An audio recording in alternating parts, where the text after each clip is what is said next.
And I made this piece right here. It's the Temple of Temples, or the Tower, I sometimes call it. And actually, my process is quite similar to what you were just talking about, where I build it in Photoshop. So I start out with a document that's around, depending on the piece, 24 by 36 inches, I think this one was. And sometimes it's 30 by 30, but start out with a big blank canvas and then gather images. These are all taken, these are professional photographs that are stolen from the internet, and they're all of famous ritual places in every religious or many religious traditions. They're all piled up on top of each other in front of the backdrop for the Magic Kingdom from Disney, and with added clouds. So I kind of take my images from wherever and then mush them all together into this one big floral place. And I used to make a magazine called Place Magazine. It was a zine. This is also a zine, and it has the same picture on the front of it. This is called Way Magazine, and it's the magazine that I make now. But when I first started making zines, I was making a zine called Place, and this is a friend of mine. And she and I collaborated to document the place of the Mile End in Montreal. We were really into living there and being there and going out and listening to music and seeing all the art, and we thought that that place was really special. So we decided to make a magazine called Place. And that magazine explored the idea of place. So what we kind of figured out was that a place is where the people are. And so what that means is that it's kind of like that thing of if a tree falls in the forest and nobody's around to hear it, if it makes a sound, like, is it a place if nobody's around to be there? So we kind of figured that if we're going to recognize it as a place and use the English language or any language to say that it's a place, then people who use the language or people who exist are there. So that's what we kind of came up with. And lately, I've been thinking a lot about sacred spaces. I go to Burning Man, or I've been a few times, and I camp with some people who have an area of that town called Sacred Spaces. And so, I don't know if you know much about Burning Man, but it's a temporary city. So about 50,000 people gather in the desert, and they set up a city in the middle of nowhere. And it's really beautiful, and there's every single subculture represented. Tons of people just showing up, all doing their weird and wacky stuff.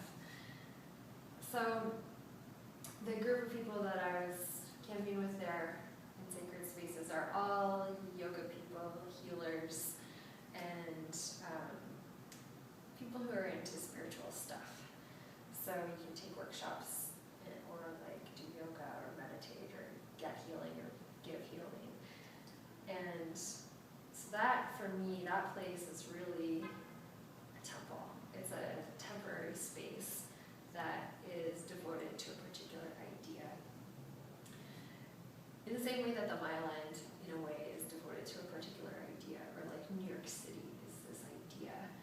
And it's also, and people go there because they buy into it, or they decide that their intentions are in line with the intentions that have been set, whether it's specifically stated or not. It's been set for that place, so we get to experience that place under those conditions and help create that space by setting our intentions, because that's really powerful. So these spaces that I'm referring to in this piece are also sacred spaces, and they're not really that temporary. I mean, everything's ephemeral. We're all going to turn to dust at some point. All of these places could disappear, the whole planet could disappear, but they're pretty permanent. As far as, compare it to paper or flowers or people, these places, most of the places in this picture are older than all of us. They were made by people who lived here a long time ago. And so they decided that, especially the pyramids, those are really old, they decided that they were going to represent a particular idea with these buildings. They were going to create these places, these sacred spaces, using a lot of money from people who were buying into that exact same idea, literally, through donations, through tithing, which would have been common in some of these traditions.